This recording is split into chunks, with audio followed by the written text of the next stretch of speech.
Good morning, everyone, and welcome to this episode of Open Talk on Women and Social Science Research. This Open Talk is brought to you by the Center of Open and Digital Teaching and Learning in collaboration with the Office of Gender Concerns and the Faculty of Education. I'm Aleta Villanueva, the current program chair of the Diploma and Master of Arts in Social Studies Education. I will be your host for today. In line with the ongoing celebration of the 2024 International Women's Month, this open talk aims to provide an opportunity for the invited speakers to discuss different aspects of their work experience as women researchers in the ever evolving field of the social sciences. So, if you have questions during the discussions, you may send them through the chat boxes at the UPOU Network's Facebook page, the UPOU Network's website, and the UPOU Network's YouTube channel. There. Now, to officially start our program, let me introduce to you our moderator, Assistant Professor Mark Peremadrona. Assistant Professor Mark is from the Faculty of Education is also and is currently serving as the Program Development Associate um, of the Diploma and Masters in Social Studies Education. He's also the publication advisor of the Cursor, UPOU's official student newspaper. And of course, he also handles GE courses with our undergraduate program. There, good morning. Magandang araw, Sir Mark.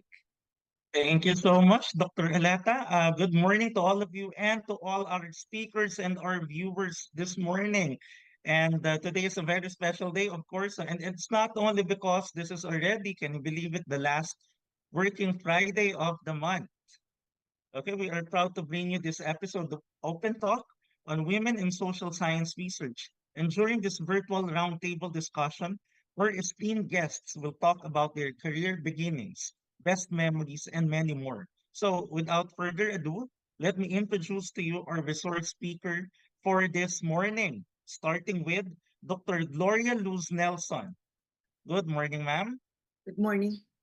Yeah. Dr. Nelson is a former professor from the University of the Philippines, Los Baños, with the Department of Social Sciences, College of Arts and Sciences, Institute for Governance and Rural Development, College of Public Affairs and Development, and School of Environmental Science and Management. Dr. Gloria handled 3 courses at UPOU and is currently an adjunct professor with the Faculty of Education, MA Social Studies Education Program. And once again, thank you so much for being here, Dr. Gloria. For our second guest, we are proud to have Dr. Myla Orcines, an associate professor from the Department of Sociology and Behavioral Sciences at the Department at the De La Salle University, where she also serves as the Quality Assurance Director at the De La Salle University College of Liberal Arts. Dr. Myla is also a member of the DLSU University Research Ethics Committee. Previously, she was Assistant Dean for External Affairs and Lasallian Mission at the College of Liberal Arts from academic year 2020 to 2022. And since 2013, she has served as an adjunct faculty member at the UPOU, dedicating her expertise to educating and mentoring undergraduate and graduate level students. So good morning, Dr. Arcinas. Thank you for being with us this morning. Good morning. And our last, or third, but definitely not the least, is an assistant professor, Hannah May Rosario from the Faculty of Education, UP Open University. She teaches courses with the Diploma and MA Social Studies program and the Bachelor of Education Studies. She earned her master's degree in anthropology from the Ateneo de Manila University.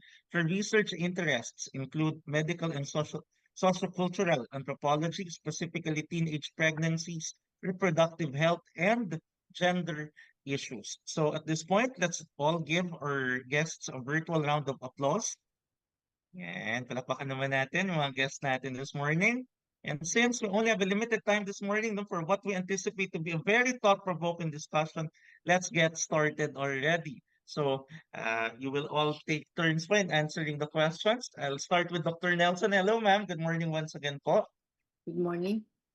So our first segment for our speakers, no, we titled it Career Beginnings kasi po I will ask you to share how it all started for you. So I have the same question for all participants, but you'll take turns in answering. So Dr. Nelson, do you did you decide to have a career as a social science researcher? Please take us back to the time map. Yes, thank you very much for that question. Um, I guess it started all because I have a keen interest in human behavior. I started my career as a guidance counselor, and at the time I was wondering that certain behavior of a person is not only because of his individual characteristics, but a lot of it is inputted on her surroundings or his surroundings, particularly the society in general, his peers, his friends, and his family in particular. So it's not only accounted or attributed to the individual characteristic itself, but there are very various factors that are supposed to play a very important part in our behavior. Then, when I took my master's degree, I took my cognate in sociology, and that's all it started. Before, we do not Mm. even know what sociology is, but I guess later on we were able to know that it's an interplay of the effect of society in our behavior, and that's all it started. No, and I guess I didn't have any regrets in pursuing sociology until my PhD. Mm. So ma'am, do you consider yourself one of the, for example, ma'am, no, did you have mentors, ma'am, early on in your career, or people who you think Uh, inspired you? I come from a family of teachers. My mother is a Oh. teacher and my sister is a teacher. I guess they are, first of all, my mentors, and they taught me how it is like to be in a classroom. But most of the learnings I learned from research is being part of a research team, year and abroad. Mm. There are a lot of things that I've learned from this research team, whether they are research assistant or my research supervisor. But there's something in common as we work as a team. We have to be Mm. passionate in what we are doing. So in other words, when we talk about passionate, we have to be persistent even everything is against all odds. You continue doing it, and keep on pounding until you were able to achieve your objectives.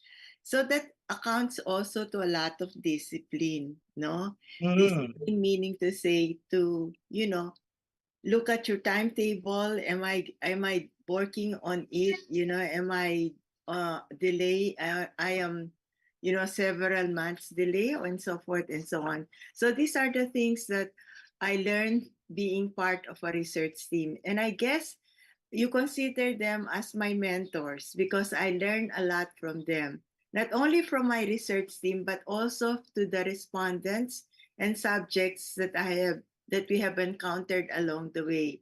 Because I've learned a lot also from our respondents and from the different subjects that we underwent when we are doing case studies. So Mm. I guess the fact that um, when we are a researcher, we are supposed to know everything. But I guess we get to know more when we do research. Mm. Ma'am, so we have some pictures of you here. Can you tell us more uh Okay. about these The one on photos, the ma'am? left is when I was invited as a resource speaker, and I think Professor Asinas was even one of my commentator or discussant Mm. when I presented what I'm doing for as a teacher in one of the GE courses, Society and Self and Society in particular. That was a year ago. And here I'm also one of the resource speaker, on environment. Mm. Thank you so much. And And we have some this more one, photos here, ma'am. this was very recent, the one on the left. I'm with my colleagues I'm a member of the International Sociological Association and been working as a board of director in that association. And I'm working and I'm talking, during the break time about with my colleagues. They are all white haired. I am supposed to be white haired too, but I'm dyeing my hair. But this one, is from the United States, from University of Florida, and the one at the back is from Israel, Professor Emeritus. This All one right. is when I was a resource speaker when I talk about our research on disaster that we did in Albay. All right. Thank you so much. Dr. Nelson will be returning to you, ma'am, later. Want to talk more about your career's ups and downs later. No? So for now, let's go to Dr. Arsinas. Hello, ma'am. Good morning po. Hello, good morning, Mark. Hello, ma'am. Good morning. So for your part naman po, how did your career as a social science researcher begin?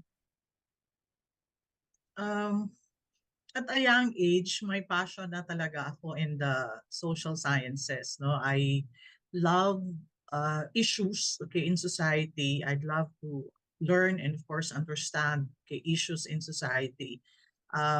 When I entered college, okay, I specifically, okay, chose the field of sociology because I wanted to explore more, okay, on this issue. So I had my BA sociology in UP Los Baños, and then straight, okay, to my MA sociology in UP Diliman. And then later, okay, I pursued sociology again, okay, PhD, but this time, okay, at the De La Salle University. The passion to understand issues, okay, made me parang ano yan, parang siya yung aking uh, motivator, no? Okay, to do more, okay, research. Engagement, uh, na-pursue pa lalo ito when I entered, okay, the academy.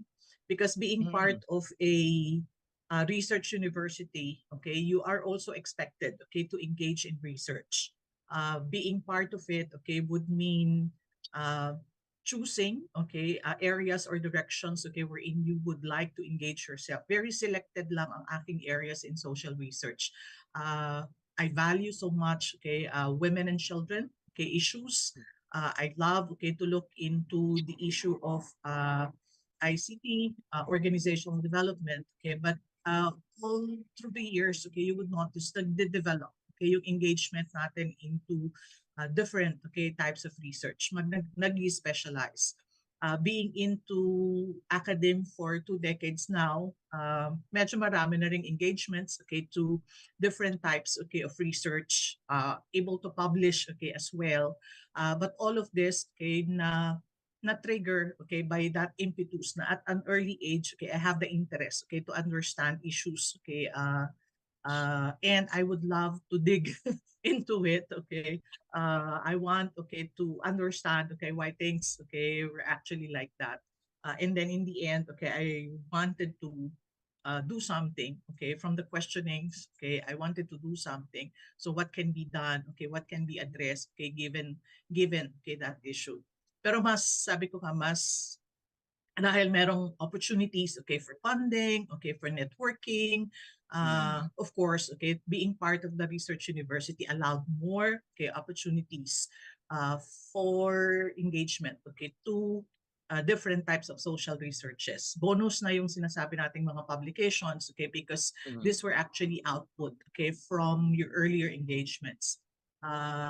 Masarap yung maging yung the inquisitive nature, okay, of knowing, okay, things around you. Okay, same with Dr. Nelson, understanding mm, the human behavior. Okay, but I'm more interested about the factors, okay, that influence that behavior. So immediately on, okay, the interest to understand what forces, okay, influence, okay, that human behavior. So yung understanding, okay, of that macro, okay, issues, okay, yung mas naging focus ko because my interest was actually to understand what makes women disadvantageous, okay, mm. given the condition, okay, of men during that early age, okay, of mine, how to make the condition of the children better, okay, even at an early age. So even at the college years, medyo lider-lidera na ako noon, no? Okay, so really wanting, okay, to do something. So that there would be, sabihin natin changes, even if not so big, okay, in my own ways, okay, contributing at a young age to these issues. How about Ma'am Arsinas? I'm sure that you've been privileged to have wonderful mentors at a young age who influenced your career choices, your career pathing. Can you speak more about that, ma'am? Um, I always believe on the idea that you have to choose good mentors, no? Learn Mm. from the experts, grow okay, your research career with the experts. Uh, through the years, okay, I've been through a lot of mga projects, no? And okay, with this are also lead, okay, researchers. From them, okay, I learned a lot. Of course, okay, from the late Dr. Lamberte, okay, of De La Salle Mm. University, also the late Dr. Asa Marco, okay. Uh, I learned a lot in terms of recognizing, okay, that there are issues in society that really matter in terms of real world impact. So be selective, okay, in terms of your research engagement. Dr. Marco would always tell me you have to be authentic, okay, with your research engagements. And then Dr. Lamberte would always tell me, okay, think of researches, okay, that you would create an impact, okay, in society. They were actually my earlier mentors, the mothers, okay, that actually started my career in SDRC. So they would actually ask me then, okay, as junior research associates, join them. And then Mm. later on, okay, I got the opportunity, okay, to mingle with other experts, okay, in LaSalle, like for example, Dr. Nuncio, okay, Dr. Romeo Lee. They actually exposed me to different types of collaboration, okay, when it comes to doing research, that you can't do it alone. Okay, in the social sciences, okay, you have to learn how to uh, network. Okay, you have to learn Mm. how to collaborate. Okay, with your equals, with your peers, okay, with your colleagues, even students, okay, because from them you could actually learn, okay, a lot. Okay, you could actually publish more work, okay, with them Mm. via collaboration. In more recent years, okay, I got the experience of doing other researches, okay, like for example on migration, okay, Dr. Made, okay, Santa Maria, now my boss, okay, in the REO, okay, or the Research Ethics Office, asked me question like, okay, how can we improve the quality of researches? We do not just simply produce research just because we are expected to produce research, but we have to produce researches, okay, of quality, of impact, okay, in society. And then later on, okay, I got the experience, okay, with Dr. Tiongko, okay, and Dr. Kid. The idea was actually more on recognizing other issues, okay, more economic, okay, more business side, okay, in appreciating interdisciplinary nature, okay, of social sciences. From them, okay, I learned, okay, that research, okay, you also need to elevate, okay, your research skills, no? You cannot Mm. just simply stick yourself, okay, into one topic, okay, but you could have opportunities to be engaged into other types of topics, okay, social sciences in nature, but would need interdisciplinarity, okay, nature, and okay, the recognition that uh, you also have to improve your research, okay, writing skills, because as time passed by, there are also different ways, okay, or expectations in terms of how writings, okay, evolve, particularly in publication, okay, or the way you disseminate, okay, the results, okay, of your research. So Mm. uh, it's actually a learning, okay, that evolved, okay, through my recognition, okay, of different mentors, okay, in the different timeline, okay, of my engagement into research. So Mm. one, I would say one person that really impacted me a lot, okay, Dr. Romeo Lee, because he made me love, okay, publication. Okay, he made me love the idea that when you publish, okay, you create impact. Okay, when you publish, uh, make sure, okay, you know which areas, okay, would recognize, okay, your work. You do not just Mhm. simply publish, okay, in a particular journal. Choose a journal, okay, that would recognize, okay, your work. All right. Thank you so much, Dr. Myla, for that. We'll be talking more about your researches in a little while. But for now, let's move on to Miss Hanami Rosario. Hello, madam. Good Same morning, Sir questions. No? Mark. Hello, good morning, and also congratulations for being a newly minted faculty member of our college. Thank And you. hello, ma'am. So, how did you start your career as a social science researcher? Okay, so I think I'm a bit different with Dr. Gloria and Dr. Mm, Myla's stories, no? Kasi when I was studying, hindi ko alam kung ano ba yung antro. So, nung college ako, actually, I took one sem of medical technologies. I wanted to be a doctor, medical doctor. But then, when I transferred to UP, so parang ang naging situation sa akin was, I can enter the university but with anthro as my major. So I took the chance because I thought I could shift na lang into other courses na medically related talaga because I was really into the dream of becoming a doctor. So when I was studying anthro, ayun, so I think dun na siya nag-start. I realized na this was really something, no? Especially nung tinatakal namin yung word na culture, yung behavior, human behavior. I think doon talaga nag-spark yung interest ko na sir. Ayun, tinuloy-tuloy ko siya, hindi ako nag-shift until, ayan, pinursu ko yung MA ko in Ateneo, majoring anthropology din. So, mhm, ayan, and I really was happy doing researches way back then, even nung mhm, undergrad, kasi I love the idea of learning and also mhm. relearning as well. Kasi Yeah. I believe na mas matututo ka talaga with your respondents eh. You have to be grounded in order to learn and also in order to share knowledge. So I think I fell in love with the idea of that. That's why I started the social science research as my career. Yeah. Thank you. No? And also, I have this question. Who do you consider as your first mentor? It's probably uh, starting UP, maybe high school pa lang, no? Maybe someone already made you realize that this is something that I want to do.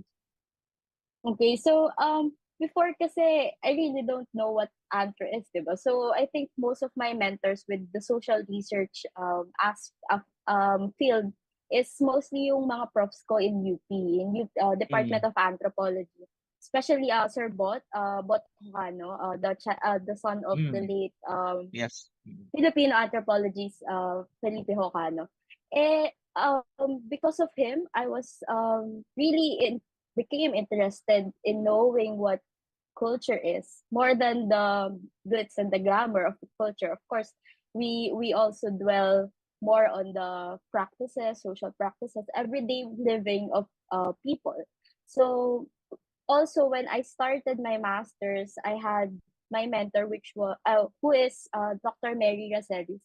So Dr. Mary Racelis is deemed to be one of the pillars of anthropology in the Philippines. So I was lucky enough that she mentored me and agreed to be my advisor for my MA in Ateneo.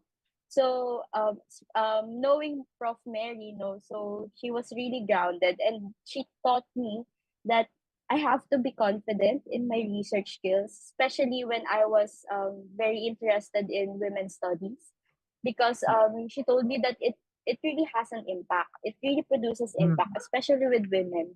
Kasi most of my researches, like Dr. Gloria, revolve around teenage mothers, early adolescent mothers. So I think Prof. Mary really influenced me on pursuing those uh, those people, those women, and mm. also had an impact on me na I have to be confident, no? Kasi I could make an impact in the world if I just have to be confident on my research skills as a social scientist. Thank you so much, Mr. Soria, for that. No, obviously, I've read your some of the research works that you've worked on already, no, and it seems that it's really quite controversial. You know, all research is related to reproductive health as someone who've also been somehow involved in those research projects. Anyway, so let's continue. For the next part, no, I'd like to ask naman po, no, regarding your life as a researcher in particular. So let me go return to Dr. Nelson. Hello, Ma'am Nelson. Do you still can you share more about the first project, first research effort that you did, ma'am? And what challenges did you encounter there? Yeah, And I think that's we all remember the very what we call baptism of fire. You know, yes, ma'am. we started doing serious research when I was doing my master's degree. I Mm, remember I have to go to outside office hours and see my advisor, because we cannot, there's still no social media then. So I have to go and see her face to face to consult so that we can, understand each other and be on the right page, on the same mm, page, on the same page. So I think consultation with your advisor is the most important thing that a researcher should do, you know. And at the same time, it allows you to um, broaden much more of your research objective, because through the discussion you can elaborate it further. There is no substitute, to the continuous discussion with your mentor or with your research advisor. And I mm. think I owe that a lot because I was so lucky that my research advisor during my masters have all the time to share with me. And she even welcomes me during weekends, during the time that, Wow. she does it at home. And I think she was more than glad because she was single. And I think that's a point for her to be able to see other perspective from a different point of view. And I think that's the notion that we are getting is that the our mentor are the ones going to just give us, it's a one-way thing, knowledge coming from the mentor, but actually always a two-way thing, and I felt that at the beginning that the sharing of our ideas has elaborated much of our um, way of looking at things, and then we narrowed it from the broader one, we narrowed it to more specific objectives. But of course, during my PhD, which was done in the United States, the Mm. mentoring is a little bit different. Do you want me to go a little bit farther on that? Now, one of the Yeah. things that I've learned when I was a PhD student, I was also a teaching fellow. So I taught, kahit noon marami na yung klase namin, 200 students. And Wow. coming from a different racial background, obviously, when I enter the classroom, they feel there there's a little bit of noise coming from them. I don't know if Mm, the noise is positive or negative, but there were noises. But what I learned a lot during those things, that only the teaching part, is that whenever there are applicants to become professor in the sociology department, we graduate students are allowed to attend because then they discuss their own researches, because it's not a teaching demo that they're doing. It's what they do is they discuss the recent researches that they have done and what are the mm, things that contributed to the added value, what they call added value knowledge. And I learned from that. Then also my one-on-one session with my advisor, then I don't have to go to their places. The office, because my usually if you choose, I chose an advisor who is also an administrator. So he's always in his office, So that is the reason why I had all the time to discuss. Then I continue from what I learned from my master mentor to my PhD mentor. I continue doing the same thing. And I think they mm, welcome it. They love to see you. It's not because they are, I always felt that, I have to waste their time. No, they said I always felt welcome whenever I go and approach and talk to them.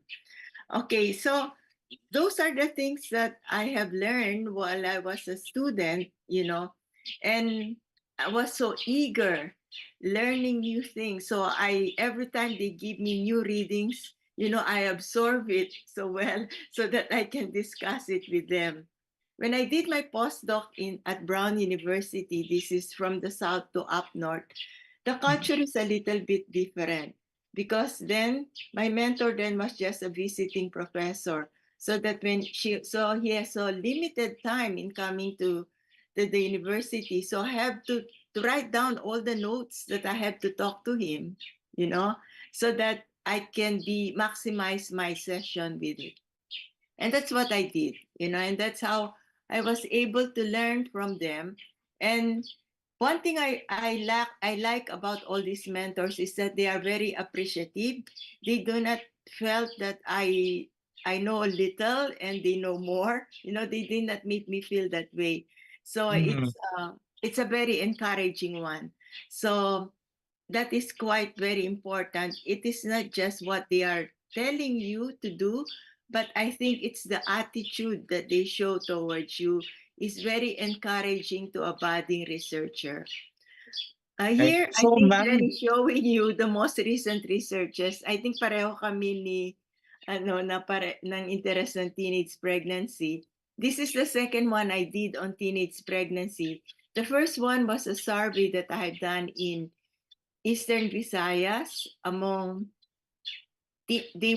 kasi si then Secretary of Education, Dr. Briones, I've observed that teenage pregnancy is becoming more and more in, typhoon-stricken areas like in Eastern Visayas or in Region 8. So the first study was, is there a link between disaster and incidents of teenage pregnancy? And that was a survey that we had done in several resettlement houses. This was 5 years after the super typhoon Yolanda. So that was the first one that we did. And then NRCP it was funded by not UPPI, Population Development Commission, POPCOM, and then mm, was actually course through the NRCP. NRCP remembered me, I think, because I delivered. So they invited me again during the COVID-19 to work on teenage pregnancy then to find out, this is more of qualitative, to find out what do teenagers are, facing during COVID-19. And that was published recently in 2022 in the NRCP journal. You were thank you saying so much. you were asking something. Yes, I interrupted Thank you you. so much, Dr. Nelson. Well, thank you for emphasizing, ma'am, the need for students to maintain good working Constant relationship with their communication. mentors Yeah. and constant Do not because shy ma'am, away from it. all along I thought students should hide from their advisors. Akala ko dapat nagtatago. That is what I learned from the Western culture. In fact, they do not even want you to call them sir or madam.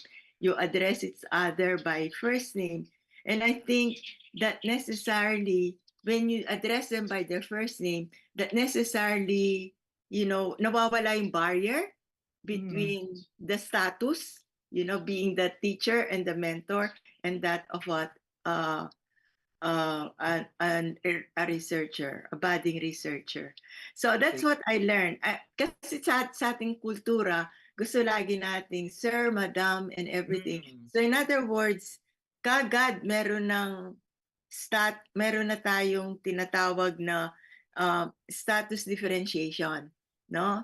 And I think, I'm not saying that we should be doing that also in our culture, but I think I learned from it because then was able to become more comfortable in talking with them. All right. Thank I you guess so that's much, about Dr. it. That's Nelson. what I shared. That's what I Thank you can so much, ma'am. Thank you so much, ma'am. That's something that we have to think about also as graduate school mentors, ma'am. And ma'am, Dr. Arsinas, kayo naman po, ma'am. Can you talk more about your first experiences as a researcher and the, the challenges that you encountered at the time? Okay. The late Dr. Marco made a great impact, okay, in my first engagement in a research focusing on women empowerment. She invited me, okay, to uh, work on a proposal. Okay, it was actually a four-country project. Okay, funded by the International Federation of Catholic University from France. And in that project, okay, it was actually a competitive project from different schools. And fortunately, okay, the La Salle University got the proposal, okay, and received a 3-year funding support, okay, from IFTU. From 2020 to 2024, we were able to uh, had close contact, okay, with urban poor women. Okay, so my interest on looking at uh, appreciating, okay, why women are like this, okay, how could we make them, how could we give them better opportunities, perhaps called, okay, her attention, okay, and with that, okay, asked me, okay, to write the proposal. In that project, okay, called the Women Work, okay, and Development, uh, together with India, South Korea, Mm. Indonesia, okay, we were able to work on that project. In the Philippines, I serve as the country director, okay, for that particular project. So it was actually based at the De La Salle University under the Social Development Research Center. So the intention was actually to help women appreciate their voices, participate, okay, in the local community issues, and how to help them, okay, make a living, okay, earn income, despite the fact that they are actually urban poor women in a disadvantageous position. With the De La Salle University as partner, okay, it was actually easier for me, okay, to uh, reach out, okay, to the community, because we actually reach out to the urban poor near the within the area of Malate. So their knowledge, okay, of the La Salle University gave me the opportunity, okay, to work with them, okay, for 4 years actually. We were able to conduct, okay, so many trainings, 300 plus trainings, okay, and the most difficult part was actually the first year, okay, because it was actually the time wherein you had to prepare the community and the women, okay, as to changing, okay, their mindset, okay, about the role of women in society. Uh, we had, okay, an MOU, and the late president, okay, was actually the one who signed, okay, the MOU. So it was actually a good project, okay, because it was actually an opportunity to compare, okay, the women in different cultures, okay, from the participating countries, an opportunity, okay, to uplift, okay, the condition, okay, of the women, and okay, an opportunity to work with researchers, okay, colleagues, okay, from other countries, not only locally. So it was an opportunity for me uh, to say that uh, not just a local researcher, okay, working in the local condition, but likewise bringing, okay, this international researchers, okay, in the Philippines, and see also the condition of urban poor women in the Philippines. From that research, okay, as well, 4 year, okay, that from 2020 to 2004, okay, 2005 to 2006, we were able to publish, okay, materials that, okay, captured, okay, the experiences, okay, of the women, the project, okay, itself, and then likewise, okay, highlighted, okay, successes and failures. I was also able to develop with my team, okay, a manual, okay, for urban poor community organizers, okay, that they could actually use, so that in case they are interested, okay, of issue of women empowerment or urban poor community, okay, mobilization, they would be able to use it, and then happily, okay, able to publish also Scopus article, okay, from that particular project. So my very first, okay, Scopus article also from that project. It was actually a very challenging project, okay, during the time, because I was also pregnant during that time while doing my field work. So it was actually challenging, okay, because of the need, okay, to change the mindset, okay, change the mindset of the women that they can do something, that they could make meaningful, okay, contributions, okay, in the community, even if, okay, they are labeled, okay, as urban poor women, okay, in the Manila, in the city of Manila. So it was actually a good opportunity, okay, and in that uh, project, okay, luckily, I got the opportunity, okay, to add another project, okay, through the help of Dr. Marco. Now this time, okay, with UNICEF, okay, and then transferred, okay, later on, okay, to Dr. Lamberte. That project, okay, was actually the project called as the Global Kids Online, okay, a 6-country project, and then the Philippines as one country that contributed into that project. In the Philippines, we call it as the PCOS, the Philippine Kids Online, okay, which was actually part of the Global Kids Online, funded, okay, by UNICEF. Uh, I would say, okay, I was lucky, okay, to be part, okay, of that research, to be one of the co-proponents, okay, of that project, because it was actually a national project. We conducted the project in 25 provinces. We conducted survey, okay, in 25 provinces, conducted FGDs, conducted several interviews, just to be able to know, okay, the landscape, okay, in terms of how our children, and of course the mothers, okay, attending, okay, to children using, okay, the internet.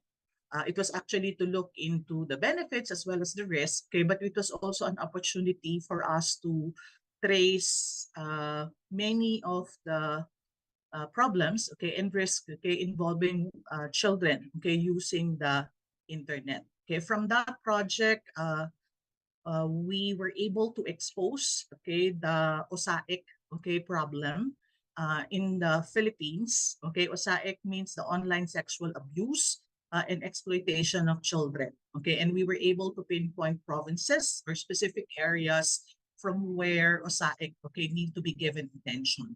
In July 30, okay, 2022, luckily, okay, through the help of that project and several advocacies, okay, that we joined in and participated in, we were able to help pass, okay, the RA 11930. So that project for me is one very significant because we were able to make a very good contribution, okay, in terms of data, okay, in terms of real situations, okay, identifying, okay, specific areas from where OSAIC, okay, was actually dominant. Another project was actually on qualitative, but we were actually more on the quantitative, okay, and general picture, okay, of the risk, okay, of the use of internet in the country. So it was actually, then later on, it was actually participated in by many agencies, okay, to help the way to address the issue, okay, particularly reaching out, okay, to parents, so that they would know, okay, the condition, so that they would be able to protect their kids, okay, from the risk, okay, of using the internet. They would, so that they would know the OSAIC and they would be able to protect their kids, okay, from OSAIC. So very meaningful project, okay, again, with another, okay, woman mentor, okay, who actually helped me connect, okay, with these projects. So that's why I said a while ago, okay, you have to choose likewise, okay, your mentors well, okay, learn from your mentors, okay, because your mentors, okay, would actually lead you to more opportunities and challenges as well, okay, but you would actually learn a lot, okay, in terms of navigating, okay, your career, okay, as a social science researcher. Now, another Okay. project, okay, that made me appreciate more my role as a social science researcher was actually the e-learning, okay, project, but this time, okay, headed by Dr. Nuncio, but more focusing on the condition, okay, of the teachers. I am a teacher, okay, and there during the time 2017, it was actually a big need, okay, to fight, okay, for us to know and learn more about the digitalization, okay, of education. Uh, Unfortunately, during the time, okay, before the pandemic, okay, uh, it was actually still a challenge, okay, for e-learning, okay, to really move forward, okay, in public education. Not much of an issue, okay, in private, okay, schools, but a big issue, okay, in terms of support and resources, okay, in public schools. So that project, called as the Network Learning PH, okay, made me work more, okay, with women teachers, okay, uh, so that we would be able to address more issues, okay, involving the use of technology, the use of internet, okay, in the area of education. Likewise, okay, in that research engagement, we were able to publish 3 articles. The one in UNICEF, you could actually trace online, okay, the main report, okay, as well as other related publications, okay, that were actually drawn, okay, from that publication, especially the, okay, 6-year country report. But for the PCOS report, you could directly trace it, okay, in the UNICEF, okay, PH website. Thank you so much, Dr. Ursinas, for sharing your catalog.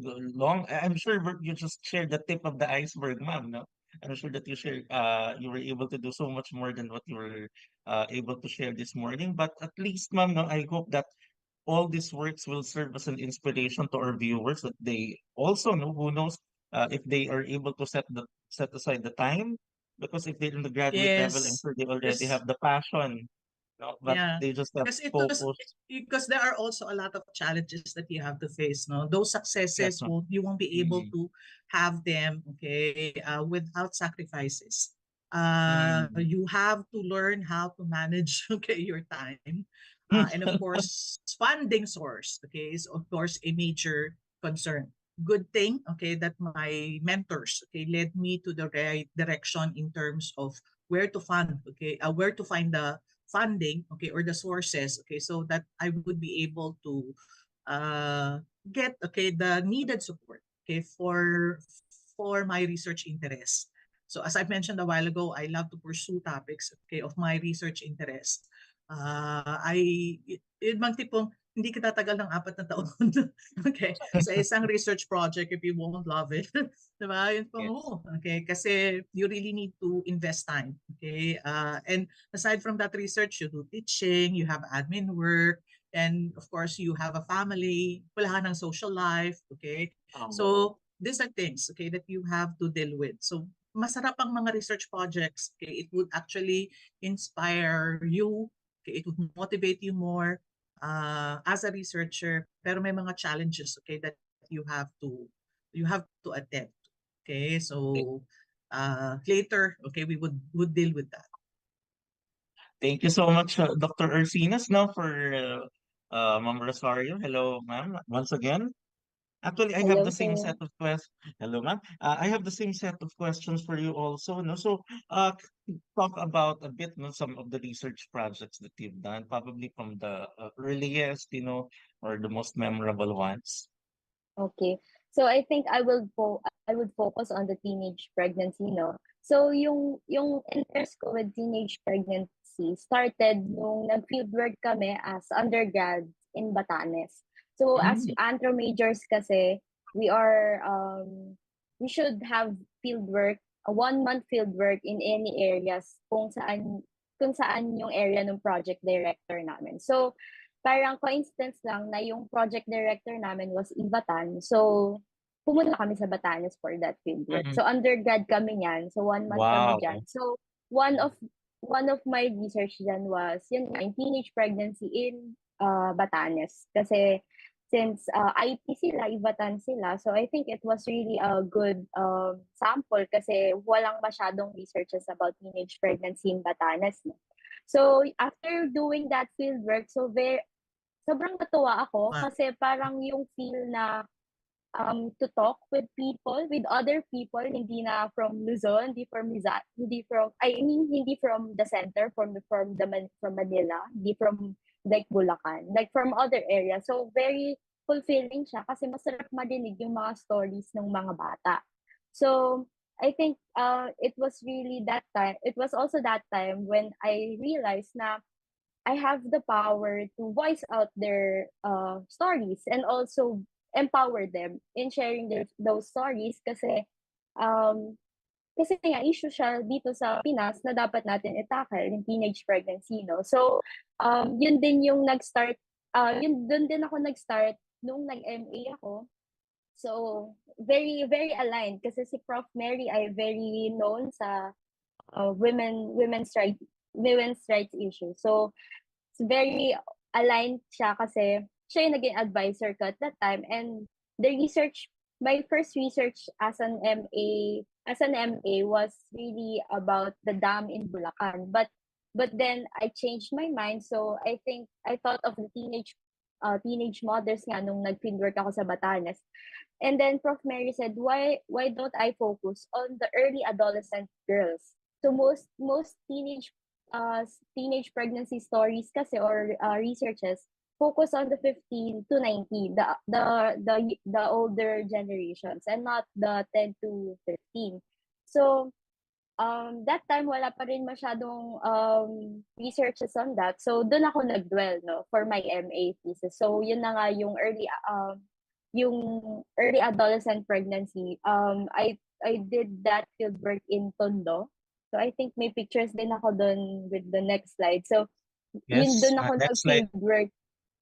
Doon ako nag-field work in Tondo, Happyland Tondo. So eto, very challenging siya, no? Kasi yung MA ko, spark ng COVID. So naging online lahat. I had to shift online and considering na yung stories nila ay very sensitive, I have to consider how will I talk to them kasi bawal silang lumipat ng area. Paano nila ikikwento yung mga experiences nila kung may ibang nakakarinig, di ba?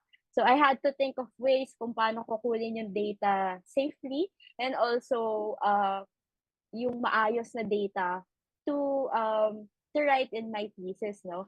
So ayun nga, as Doc Myla said, you have to have good mentors. So Prof. Mary connected me with a NGO, which is Likhaan Center for Women's Health. So Likhaan was connected with Happyland. They have a center there in Happyland, Tondo. And since kahit na COVID, bawal lumabas, nakaka-connect pa rin ako sa mga bata dahil sa mga staff ng Likhaan. So I think I learned talaga sa research na hindi mo kaya mag-isa eh. You have to have help and also be collaborative with other people kasi hindi siya magiging successful if you don't collaborate with them and also if you don't seek for help. So because of the NGO and also my mentor and also the informants, no, fortunately I have recently published my thesis with UP Center for CGWS, Center for Gender and Women's Studies. Actually, this last Tuesday lang yung launch nung review of women's studies. So, fortunately, I was one of the authors na binigyan nila ng chance to be published in their annual journal. So, ayan yung pictures namin nung last Tuesday lang ata. So, Wow. ayan. So, I think, ayun, yeah, so that really that's my journey in my research, no, especially specifically on teenage pregnancy and early adolescent pregnancy. So I hope to also have more opportunities like Doc Myla, Doc Nelson, with the international organizations somehow. But I think this research talaga will really spark, no, especially now kasi mas tumataas yung mga teenage mothers ng mas younger child. So mas mas maganda bigyan sila ng um, pansin, ng focus para mas maintindihan natin no, kung ano ba talaga yung nangyayari with teenage mothers dito sa Philippines. So I think yun lang muna, Sir Mark. Alright, but hindi ako may dadagdag pa akong tanong. Sige, How sir. do you achieve work-life balance? Before, Ah, yeah. okay. So I think yung approach ko dito is very Gen Z. So I really try to establish my boundaries.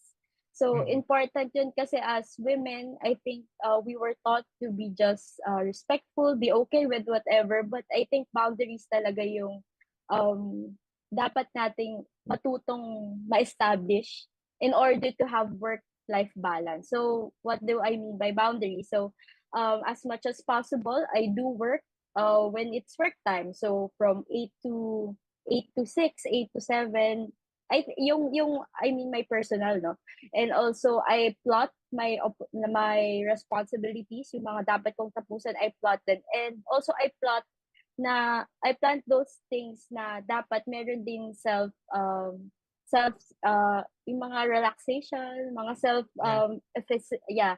Kasi dapat talaga you have time for yourself. I think as early as now I realized that having those boundaries will really secure your inner peace, your mental health, and also yeah, in achieving your goals. Kasi if you're already tired of life, how would you expect yourself to be more stronger or more passionate about doing research no in the future kung ngayon pa lang very ano ka na mentally unstable na yung mental health mo. So I think that's the core of how do I achieve my work life balance is being a researcher and also a faculty in UP.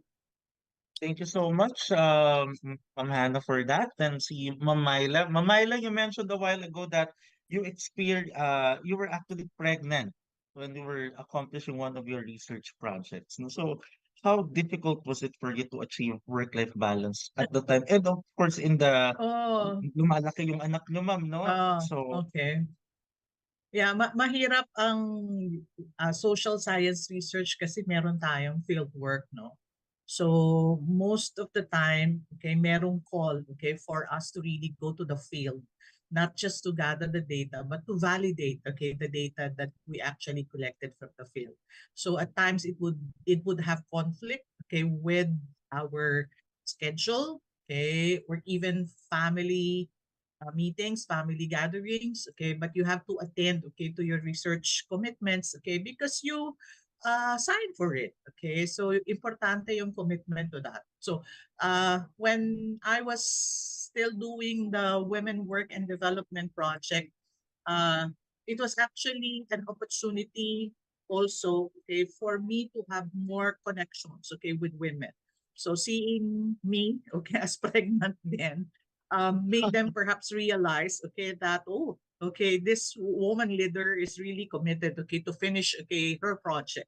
Because even if, okay, at a 6 month or 7 month, okay, period then, okay, I was actually in the field, okay, doing the validation, okay, doing the trainings, okay, meeting the women, uh, and it was an opportunity really, okay, to connect with them. Because when you are in the field, you have to make them feel that you are true to yourself in connection to your project so that they would actually link to you, connect to you.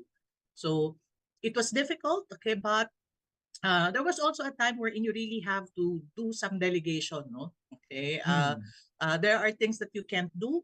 Okay. The importance of your team, okay, would be very important to support also your limitation, okay, during that time.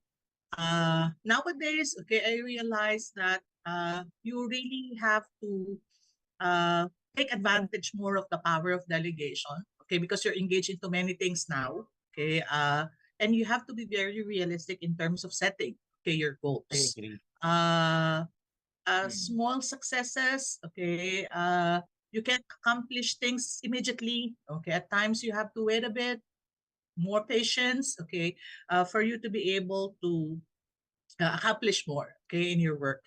But okay, very rewarding, very rewarding.